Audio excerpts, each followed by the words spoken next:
देखो भाई, last time हमने क्या किया था, magnetic effect of electric current start किया था।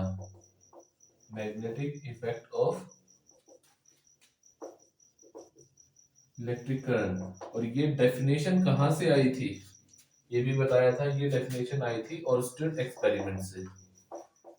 जब वो कुछ इलेक्ट्रिकल एक्सपेरिमेंट कर रहे थे, वो एक्सपेरिमेंट कैसा था, जैसे मान लिया ये यहाँ पे इनकी बैटरी है, यहाँ पे की लगी हुई है, और यहाँ पे कुछ भी लोड है, कोई भी इलेक्ट्रिकल डिवाइस है, टीवी, फ्रिज, कुछ भी हो सकता है, ठीक है।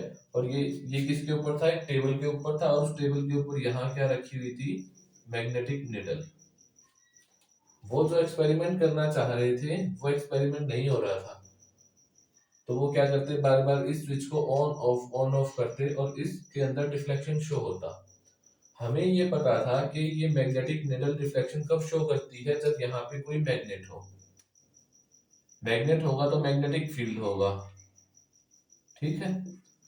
बट उस टाइम इस टेबल के ऊपर कोई भी मैग्नेट नहीं था, और ये डिफ्लेक्शन हुआ, इसका मतलब यहाँ पे कोई ना कोई मैग्नेट होना चाहिए जो मैग्नेटिक फील्ड बना रहा है, जो मैग्नेटिक फोर्स लगा रहा है। तो इसके अंदर क्या था, इस सर्किट के अंदर करंट था। अब करंट बंद कर रहे हैं, चला रहे हैं, बंद कर रहे हैं, चला रहे हैं, तो ये डिफ्लेक्शन शो कर रहा है। तो मोशन ऑफ चार्ज क्या शो करता है, मैग्नेटिक इफेक्ट, ठीक है। ये हमने ऑर्स्टेड एक्सपेरिमेंट में पढ़ा था, जो हमारे इस चैप्टर की डेफिनेशन को शो करता है। फिर इस चैप्टर के अंदर हमने क्या किया था, एक फोर्स किया था, magnetic force. That force is directly proportional to the charge. और ये चार्ज किस में चल रहा था, इसके अंदर नहीं, इसके साथ हमने यहाँ पे एक कंडक्टर रखा था जिसके अंदर नेट चार्ज चल रहा था। चाहे कंडक्टर मान लो, चाहे सिंगल चार्ज मान लो, वैसे चल रहा है। अब मैग्नेटिक फील्ड ये बनाएगा अपने चारों तरफ, क्योंकि करंट है, और उस एक्सटर्नल मैग्नेटिक फील्ड में हमने एक चार्ज पार्टिकल रखा, तो इस चार्ज पार्टिकल के ऊपर फोर्स लगेगा। अब ये चार्ज कितना है, वो फोर्स डायरेक्टली प्रोपोर्शनल होगा उस चार्ज के। अच्छा भाई, डायरेक्टली प्रोपोर्शनल किसके होगा, ये चार्ज किस स्पीड से मूव कर रहा है, v, और डायरेक्टली प्रोपोर्शनल होगा sine theta, sorry V B. जो ये मैग्नेटिक फील्ड बना रहा है, ये मैग्नेटिक फील्ड कम है या ज्यादा, and directly proportional to the theta. और थीटा किस किस के बीच में है, वी एंड बी के बीच में। जब हम इसको कंबाइन करते हैं इक्वेशंस को, F is directly proportional to the Q V B sine theta. ये साइन थीटा क्यों आया, क्योंकि v और b क्या है, वेक्टर क्वांटिटी है। दो वेक्टर क्वांटिटी का अगर प्रोडक्ट करते हैं और एक तीसरा वेक्टर मिलता है, it means it is a cross product, और क्रॉस प्रोडक्ट में हमको क्या मिलता है, साइन थीटा, इसलिए हमने ये लगाया। ये प्रोपोर्शनैलिटी का साइन हटाते हैं तो k लगाते हैं, k is the constant of proportionality, Q V B sine theta. In SI system k की वैल्यू कितनी होती है, 1 होती है, तो f कितना आ गया, Q V B sine theta. अब ये फोर्स मैक्सिमम और मिनिमम कब होगा, ये थीटा पे डिपेंड कर रहा है। थीटा जितना कम होगा, साइन थीटा उतना ही कम होगा, तो फोर्स उतना ही कम होगा। थीटा मैक्सिमम कितना हो सकता है, 90 डिग्री। अगर v और b के बीच का एंगल 90 डिग्री होगा तो ये फोर्स मैक्सिमम, और अगर v और b के बीच का एंगल 0 होगा तो फोर्स 0 मिनिमम, ठीक है भाई। ये हमने पढ़ लिया था। अब एक साइंटिस्ट थे, देखो ये फोर्स कौन सा है, मैग्नेटिक फोर्स। अब एक साइंटिस्ट थे जिनका नाम क्या था, लॉरेंस। उन्होंने क्या बोला, फोर्स क्या है, फोर्स एक मैकेनिकल क्वांटिटी है, force is a mechanical quantity. मतलब फोर्स क्या कर सकता है, वर्क कर सकता है, ठीक है। तो इन्होंने क्या किया, इन्होंने इलेक्ट्रिकल फोर्स और मैग्नेटिक फोर्स दोनों के बीच में और मैग्नेटिक फील्ड के बीच में रिलेशन बताया कि जो टोटल फोर्स होगा ना, mechanical force, that is equal to the sum of electrical force and magnetic force. अब इलेक्ट्रिकल फोर्स कितना था, F is equal to Q E plus F B कितना है, क्यू वी क्रॉस बी। हम ये ऐसा लिख सकते हैं, क्यों लिख सकते हैं? क्योंकि जब इसको ओपन करेंगे तो ये बन जाएगा, क्यों बाहर है, v क्रॉस b को v sin थीटा लिख सकते हैं, इसलिए हमने ये लिख दिया। और ये टोटल किसके बराबर आ गया?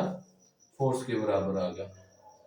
अब अगर चार्ज रुका हुआ है, charge is at rest, v zero हो जाएगा, तो मैग्नेटिक फील्ड जीरो।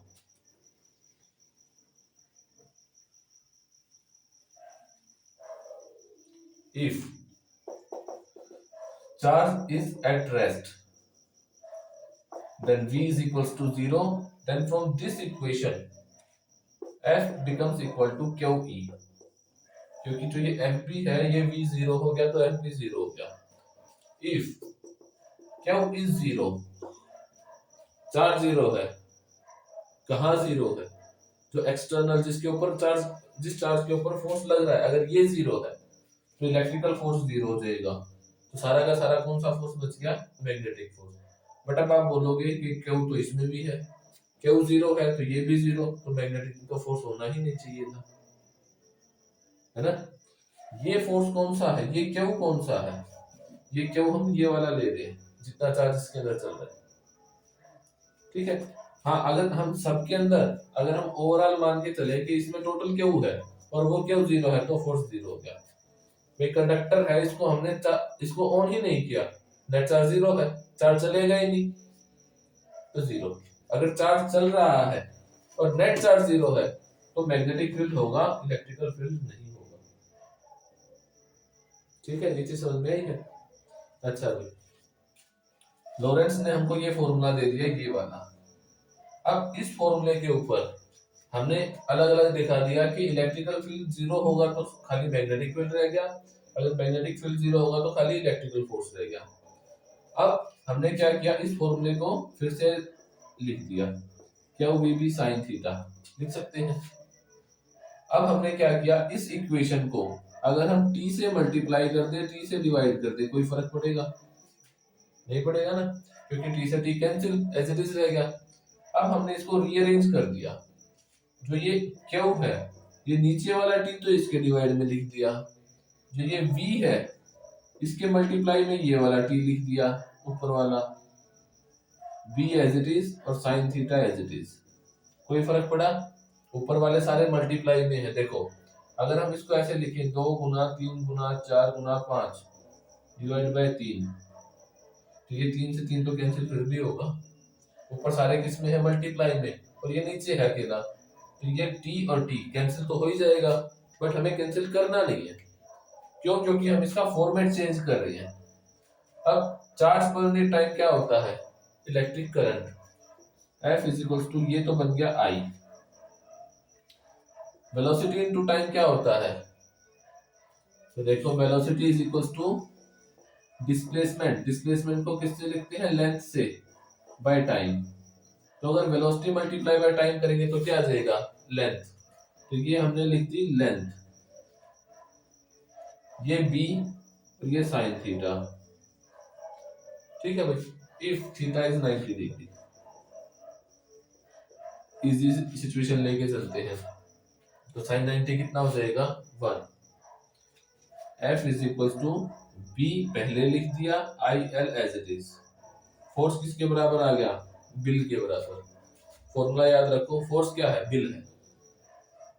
क्योंकि आपका जो क्वेश्चन आएगा वो इसके ऊपर भी आ सकता है, वो क्वेश्चन इसके ऊपर भी आ सकता है, क्यों वी बी साइन थीटा के ऊपर। ठीक है, ये हमने लास्ट टाइम किया था, ये नया फॉर्मेट आ गया। अच्छा भाई, ये तो हमने बता दिया जब हमको जब हमको मैग्नेटिक फील्ड गिवन होगा। अब अगर हमें मैग्नेटिक फील्ड निकालना हो किसी भी कंडक्टर के लिए, तो हमारे पास क्या फॉर्मूला है? कंडक्टर तो अलग अलग तरह के भी है हमारे पास, मान लिया वायर है, एक वायर के अंदर से जा रहा है, या कुछ और भी सोलेनोइड है, टोरॉइड है, जो आगे आएगा, जो क्या बनाते हैं? मैग्नेटिक फील्ड बनाते हैं। एक पंखा चलता है, उसके अंदर वायरिंग ऐसे होती है, गोल गोल गोल, कभी खुला हुआ देखा हो तो, वो क्या होता है? सोलेनोइड बनाता है।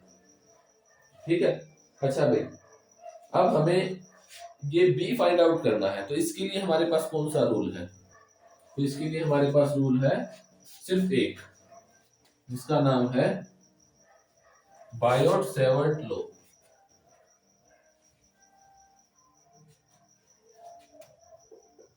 Biot Savart law. अच्छा भाई, ये हमको क्या बताता है? ये हमको मैग्नेटिक फील्ड फाइंड आउट करके देता है, बट इसकी लिमिटेशन क्या है कि ये सिर्फ एक, अगर ये छोटी सी जगह काउंट करेंगे ना, इसके लिए मैग्नेटिक फील्ड बताता है। अगर पूरे के लिए निकालना चाहे तो हम नहीं निकाल सकते। तो अगर छोटी सी जगह के लिए है तो बी कितना होगा, डी बी। अच्छा भाई, ये पूरा कंडक्टर है जिसकी लेंथ कितनी है, एल, और यहां से ये आगे भी हो सकता है, यहां से पीछे भी हो सकता है। हमने सिर्फ इतना काउंट किया अभी, यहां से लेके यहां तक लेंथ कितनी है, एल। अच्छा भाई, तो ये लेंथ कितनी होगी यहां से लेके यहां तक की? तो बहुत छोटी लेंथ होगी, तो इसको हमने बोल दिया कि ये कितनी है, डी एल। अब अगर यहां से आई करंट चला तो यहाँ पे कितना करंट होगा, यहाँ पे भी आई होगा, और यहाँ पे एक ही रास्ता है, यहाँ पे भी आई होगा। अच्छा भाई, करंट इसके अंदर से जा रहा है तो मैग्नेटिक फील्ड कहाँ बनेगा, बताओ। करंट इसके अंदर जा रहा है, हाँ, तो मैग्नेटिक फील्ड कहाँ बनेगा?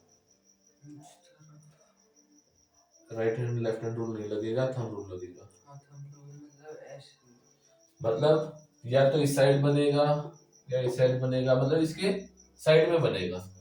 तो हमने क्या देखा, हम यहाँ पे मैग्नेटिक फील्ड फाइंड आउट करते हैं, तो यहाँ से यहाँ तक का कुछ डिस्टेंस भी होगा, राइट? तो हमने बोला ये डिस्टेंस है r, ठीक है।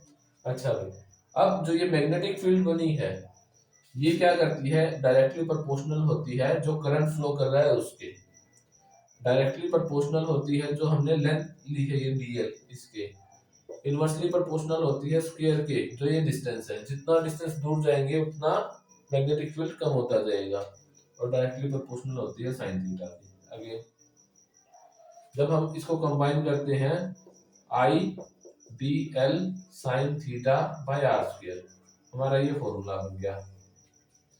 जब हम इस प्रोपोर्शनैलिटी के साइन को हटाते हैं, के लगाते हैं, के की वैल्यू कितनी है, के की दो वैल्यूज हैं, एक तो है 1, एक है k is equal to mu naught 4 pi, यही है, into 10 raise to the power 7। बोलिए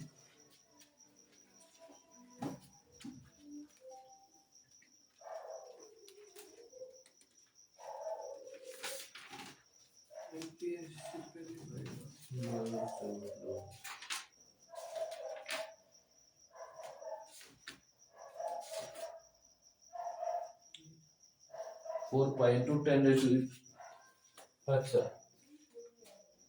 एक सेकंड, के की वैल्यू कितनी है, देखो भाई, ये म्यू नॉट मल्टीप्लाई 4 पाई नहीं है, ये कितनी है, म्यू नॉट ओवर 4 पाई, सिर्फ इतना डिफरेंस है, ठीक है। ये वैल्यू, ये किस किस में है, ये वैल्यू है सीजीएस सिस्टम में, और ये वाली किस में है, एसआई सिस्टम में, ठीक है। हमारे पास ये फॉर्मूला आ गया, प्रोपोर्शनैलिटी का साइन हटाएंगे तो क्या बन जाएगा, म्यू नॉट ओवर 4 पाई, अगर क्योंकि इसमें हम लेके चलते हैं तो, ठीक है। अच्छा भाई, ये हमारा फॉर्मूला हो गया। अब ये किसके लिए है, इरेगुलर शेप की कोई सरफेस है, कोई कंडक्टर है, उसके लिए है। अगर हम एक सीधा कंडक्टर लें, इसके लिए निकालना चाहे तो फिर से देखो, ये तो हमने, ये जो फॉर्मूला बना वो इतनी सी जगह के लिए है। अगर हम पूरे के लिए निकालना चाहते हैं तो हम क्या करेंगे, इधर देखो, इंटीग्रेशन कर देंगे, लिमिट अप्लाई कर देंगे।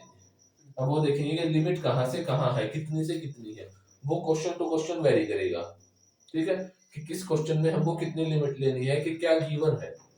लेकिन जो ये पोर्शन है, जिस, देखो जो ये पोर्शन है, इसको जूम करके देखो, इसको मैंने यहाँ पे लिखा है ऐसा, ये डिस्टेंस कितनी थी, डी एल, और इसमें से क्या करंट जा रहा था, आई। तो इतने हिस्से में आई डी एल करेंगे तो इसको क्या बोलेंगे हम, इसको बोलेंगे हम करंट एलिमेंट। तो करंट एलिमेंट क्या होता है, वो हिस्सा जो हमने कंसीडर किया है उसमें से कितना करंट है और कितनी उसकी लेंथ है, ये करंट एलिमेंट है। कहीं कहीं आपको बुक में मिलेगा करंट एलिमेंट, तो ये करंट एलिमेंट क्या होता है, आईडीएल होता है, ठीक है भाई। अच्छा, अब ये तो हमारा फॉर्मूला बन गया। जो ये स्ट्रेट कंडक्टर है इसके लिए बी की वैल्यू कितनी होती है, mu naught I over 2 pi R. अब ये निकली कैसे है वो हम डेरिवेशन करेंगे नेक्स्ट चैप्टर में, बट फिलहाल हम क्या करेंगे, नेक्स्ट जो हमारा लेक्चर होगा उसमें करेंगे। लेकिन अभी हमें क्या करना है, क्या वी बी साइन थीटा, एक क्वेश्चन ये है, इसके ऊपर न्यूमेरिकल करने हैं। F is equals to B I L, इसके ऊपर न्यूमेरिकल करने हैं। और फिलहाल ये दो हैं, इनके ऊपर करेंगे। ठीक है भाई। अच्छा, इसके अंदर ये एल क्या है, लेंथ किसकी, जो भी कंडक्टर है जैसे हमने मान लिया ये कंडक्टर लिया है, इसकी जो लेंथ है, ये कंडक्टर की लेंथ है एल, इस कंडक्टर में से कितना करंट फ्लो कर रहा है वो है आई, और ये कितना मैग्नेटिक फील्ड बना रहा है वो है बी। थीटा जो इनके बीच में है, आइडियल, आइडियल क्या बन गया, करंट एलिमेंट। वैसे करंट की कोई डायरेक्शन नहीं होती है, लेकिन जब हम करंट एलिमेंट बना देते हैं तब यहाँ पे इसकी एक पर्टिकुलर डायरेक्शन है, ये ऊपर की तरफ, तो आइडियल की डायरेक्शन होती है, सिंपल आई की डायरेक्शन नहीं होती है। Is it clear? इसके ऊपर क्वेश्चन करेंगे। देखो अब पहला क्वेश्चन है, देखो भी हमारा क्वेश्चन क्या है कि एक प्रोटॉन है, एक proton enters A magnetic field of flux density. अच्छा भाई, अब डाउट क्या आ गया कि फ्लक्स डेंसिटी क्या होती है, राइट? तो देखो जो वर्ड गिवन है इसके साथ ये यूनिट भी गिवन है 2.5 टेस्ला। अब ये टेस्ला किसकी यूनिट होती है, तो आंसर है कि मैग्नेटिक फील्ड की होती है। तो हमको क्या गिवन है, मैग्नेटिक फील्ड गिवन है। तो आप ये ध्यान रखो, आप क्वेश्चन को अच्छे से रीड करो कि क्वेश्चन में गिवन क्या है। फ्लक्स डेंसिटी पे अटक गए कि क्या गिवन है, फ्लक्स डेंसिटी का पता नहीं है तो क्वेश्चन नहीं होगा। ठीक है, तो आप देखो कि इसके साथ क्या यूनिट गिवन है। अगर आपको वर्ड से समझ में नहीं आ रहा है तो आपको यूनिट से समझ में आ सकता है। तो अच्छा, मैग्नेटिक फील्ड को किससे लिखते हैं, बी से, और ये कितनी है 2.5 टेस्ला, ये वैल्यू हमको गिवन है। अच्छा, एक प्रोटॉन किसी मैग्नेटिक फील्ड में जाता है जिसकी मैग्नेटिक फील्ड कितनी है 2.5 टेस्ला है, with the velocity of this, तो हमको वी भी गिवन है 1.5 into 10 raised to the power 7 metre पर सेकंड। थीटा भी गिवन है at an angle of 30 degree with the field. Find force, हमको फोर्स फाइंड आउट करना है। दूसरा हमको एक्सेलरेशन भी फाइंड आउट करना है। तो फोर्स का फॉर्मूला क्या है, F is equal to Q B B sine theta. तीनों तो गिवन है, तीनों गिवन है। क्यू तो निकालना है, फोर्स निकालना है, क्यू भी गिवन है। प्रोटॉन के ऊपर चार्ज कितना होता है 1.602 into 10 raised to the power minus 19 coulomb. ये तो याद है, इलेक्ट्रॉन और प्रोटॉन के ऊपर बराबर होता है, तो ये वैल्यूज इसमें पुट करो 1.602 into 10 raised to the power minus 19। v की वैल्यू है 1.5 into 10 raised to the power 7। b की वैल्यू है 2.5 टेस्ला। sin 30 कितना होता है, sin 30 होता है 1/√2।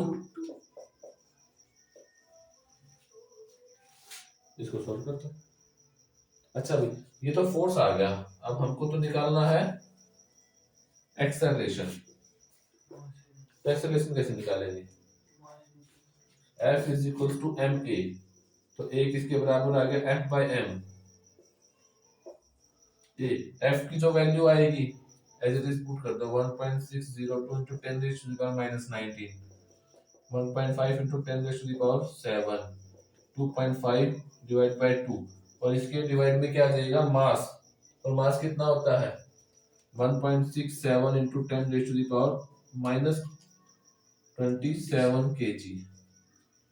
हो जाएगा सर, ये कितना है 19, 1.6 ऑलमोस्ट कट गया, 10 की पावर 19, 10 की पावर 27, तो नीचे क्या बच गया 10 की पावर माइनस 8, ये ऊपर जाएगा तो 10 की पावर प्लस का हो गया, 10 की पावर प्लस 7 और प्लस 8 15, सिंपल मल्टीप्लीकेशन है, हो जाएगा। चलो फिर नेक्स्ट क्वेश्चन करते हैं।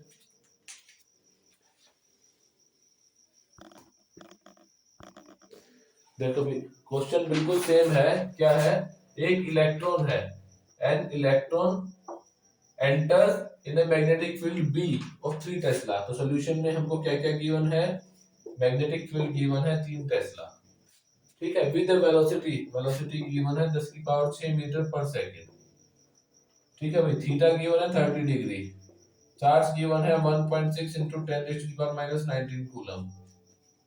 एफ निकालना है Q B B sine theta, जैसा पिछले में किया था एज इट इज है कॉपी। ए निकालना है तो एफ बाई एम हो जाएगा। चलो करके दिखाओ क्या आंसर आ रहा है।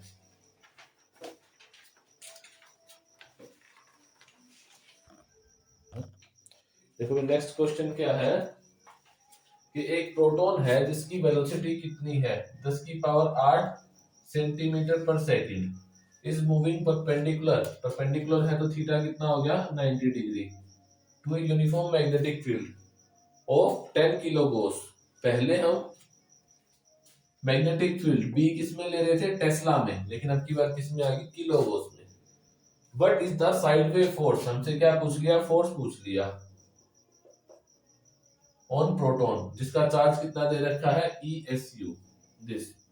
अब गिवन क्या क्या है, मैग्नेटिक फील्ड कितनी है 10 किलो गोस, चार्ज कितना है 4.8 into 10 raised to the power minus 10 ESU। और क्या चाहिए हमको, V चाहिए, V कितना है 10 की पावर 8 सेंटीमीटर पर सेकंड, थीटा कितना है 90 डिग्री। फोर्स का फॉर्मूला क्या है, F is equal to Q V B sine theta. Q given है, V गिवन है, B भी गिवन है, थीटा भी गिवन है, एक अननोन है, फाइंड हो जाएगा, ठीक है। बट इसमें मेन चीज क्या है, इसमें मेन चीज ये है कि ये हमें नहीं पता कि कितना होता है, ESU क्या होता है हमको ये भी नहीं पता, इसको भी हमें किस में कन्वर्ट करना है, मीटर पर सेकंड में। अच्छा भाई, अब एक टेस्ला कितने गोस के बराबर होता है, एक टेस्ला बराबर है 10 की पावर 4 गोस, कितना होता है, और ये कितना है 10 किलो गोस, किलो का मतलब 10 की पावर 3 और गोस साथ में, 10 गुना में 10 की पावर 3 मतलब 10 की पावर 4 गोस, और 10 की पावर 4 गोस कितना, एक Tesla. It means magnetic field कितना गिवन है, एक टेस्ला। क्या चीज समझ में आई है, तो मैग्नेटिक फील्ड कितना हो गया 1 टेस्ला। अच्छा भाई, जो चार्ज हम फर्स्ट यूनिट में पढ़ के आए हैं, इलेक्ट्रिक चार्ज, इलेक्ट्रॉन प्रोटॉन के ऊपर जो चार्ज होता है जिसकी value 1.6 multiply 10 raise to the power minus 19 coulomb, उसमें जो यूनिट है कूलम, वो हम हर बार उसी यूनिट को याद रखते हैं, लेकिन चार्ज की और भी यूनिट होती है, क्या होती है, इलेक्ट्रोस्टैटिक यूनिट, जो हम इलेक्ट्रोस्टैटिक्स के अंदर यूज करते हैं। एक होती है इलेक्ट्रोमैग्नेटिक यूनिट ऑफ चार्ज, ठीक है भाई, electrostatic unit of charge and electromagnetic unit of charge. तो अब एक कूलम कितने इलेक्ट्रोस्टैटिक यूनिट के बराबर होता है, तो 3 गुना में 10 की पावर 9 ESU, और एक कूलम 1/10 EMU के बराबर होता है, ठीक है भाई, ये रिलेशन है, ये याद रख लो। अब यहां से क्वेश्चन आ जाता है, इधर देखा आगे, यहां से क्वेश्चन क्या आता है, एक EMU is equal to how many ESU, बता सकते हो कितना होगा, एक EMU electromagnetic unit of charge कितने इलेक्ट्रोस्टैटिक यूनिट ऑफ चार्ज के बराबर होगा, और ये रिलेशन गिवन है। This is equation number 1, this is equation number 2, और 3 हमको फाइंड आउट करनी है। अभी मत कर, हमारा मेन क्वेश्चन क्या है, ये नॉलेज हमको पता होनी चाहिए इस क्वेश्चन के लिए। तो एक इलेक्ट्रोस्टैटिक यूनिट, एक कूलम कितने के बराबर, इतने के बराबर। अगर यहां से हम एक ESU निकालें तो ये कितने के बराबर होगा, 1/3 into 10 raised to the power plus 9 coulomb. अगर ESU की जगह हम ये वैल्यू पुट कर दें, ESU की जगह पुट कर दी, डिवाइड बाय 3 इंटू 10⁹ तो ये किस में आ जाएगा, कूलम में आ जाएगा। आ गया कूलम में। अच्छा भाई, वेलोसिटी किस में है, सेंटीमीटर पर सेकंड। इसको मीटर पर सेकंड में कन्वर्ट करोगे तो 1 सेंटीमीटर में कितना होता है, 10⁻² मीटर। तो इसको 10⁻² से मल्टीप्लाई कर दो, कितना आ गया, 10⁻+6 मीटर पर सेकंड। यही आ गया थीटा 90। अब इसके अंदर पुट कर दो, सीधा आंसर आ जाएगा। निकाल के दिखाओ, ये निकाल। देखो भाई, नेक्स्ट क्वेश्चन हमारा क्या है कि एक इलेक्ट्रॉन है जिसकी स्पीड कितनी है, 10⁻6 मीटर पर सेकंड। तो गिवन क्या है, v तो गिवन है 10⁻6 मीटर पर सेकंड। हमसे पूछा क्या है, एक इलेक्ट्रॉन मूव कर रहा है इस स्पीड से 10⁻6 मीटर पर सेकंड से in a direction parallel to a current of 5 ampere. और ये करंट किस में मूव कर रहा है, एक वायर के अंदर। तो इसके लिए पहले हम क्या बनाते हैं, फ्री बॉडी डायग्राम बनाते हैं, एलपीसी। तो एक लॉन्ग स्ट्रेट वायर है ये, इसके अंदर से ऐसे करंट जा रहा है आई, और ये आई कितना है, 5 एम्पियर। ठीक है भाई, ये गिवन है। अब हमको बोला कि जो ये इलेक्ट्रॉन है ये इसके पैरेलल मूव कर रहा है ऐसा। ठीक है, इलेक्ट्रॉन के ऊपर चार्ज कितना होता है, 1.6 इंटू 10⁻⁻19 कूलम। इट मींस हमको v गिवन है, क्या गिवन है। ठीक है, हमको क्या चाहिए, फोर्स चाहिए। हमको बोल दिया in a straight wire separated by a distance of 10 centimetre. अगर ये कंडक्टर है और ये इलेक्ट्रॉन यहां जा रहा है तो इन दोनों के बीच का डिस्टेंस कितना है, 10 सेंटीमीटर है। ये क्वेश्चन हमको गिवन है वैल्यूज। अब हमसे पूछा है कि इस इलेक्ट्रॉन के ऊपर ये कितना फोर्स लगाएगा। मूविंग चार्ज है, करंट चल रहा है कंडक्टर के अंदर, तो मैग्नेटिक फोर्स होगा। मैग्नेटिक फोर्स का फॉर्मूला क्या हो, वी बी साइन थीटा। ठीक है, क्या वो गिवन है, राइट। v गिवन है, राइट। क्या थीटा गिवन है। An electron is moving at this speed in a direction parallel to, तो थीटा कितना होगा, पैरेलल टू द करंट। तो थीटा कितना होगा। मेन क्वेश्चन यहाँ पे एक मेन पॉइंट ये भी है, कंसेप्ट लग रहा है यहाँ पे, जो हमने कल किया था, लास्ट जो किया था वो कंसेप्ट लग रहा है। थीटा कितना है, 0 या 90। क्वेश्चन में गिवन है पैरेलल। अब दिमाग लगाओ कि पैरेलल किसके पैरेलल है, करंट के पैरेलल गिवन है। और करंट कहाँ है, ऊपर। मैग्नेटिक फील्ड कहाँ होगा,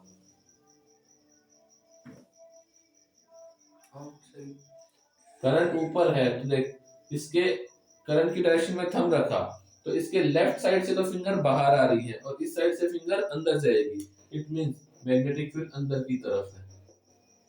मैग्नेटिक फील्ड अंदर, इलेक्ट्रॉन ऊपर जा रहे हैं, तो दोनों के बीच का एंगल कितना, 90 डिग्री। तो थीटा भी गिवन है, कितना है, 90 डिग्री। Theta is 90 degree. एक चीज की कमी रहेगी, वो क्या है, बी। अब ये बी कैसे फाइंड आउट करेंगे।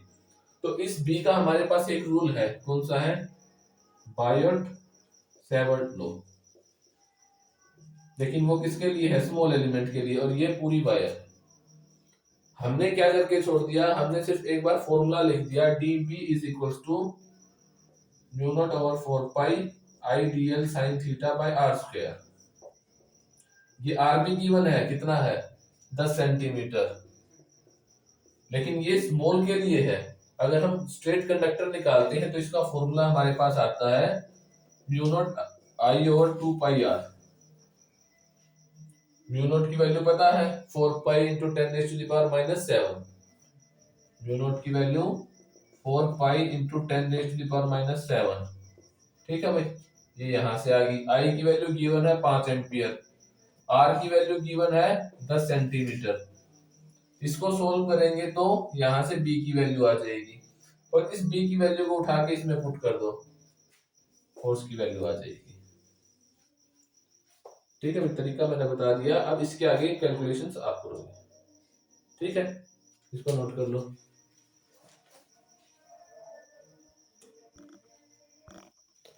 देखो भाई, नेक्स्ट क्वेश्चन क्या है कि एक प्रोटॉन है, एक 5 मेगा इलेक्ट्रॉन वोल्ट प्रोटॉन, तो ये किसकी यूनिट होती है? एनर्जी की। तो एक प्रोटॉन दे दिया जिसकी एनर्जी कितनी है ये, और ये मूव्स वर्टिकली डाउनवर्ड ऐसे जा रहा है, ठीक है, through a magnetic field of 1.5 weber per metre square. तो मुझे ये बताओ कि ये सीजीएस में है या एसआई में है? तो ये एसआई में है, 1.5 टेस्ला, ठीक है।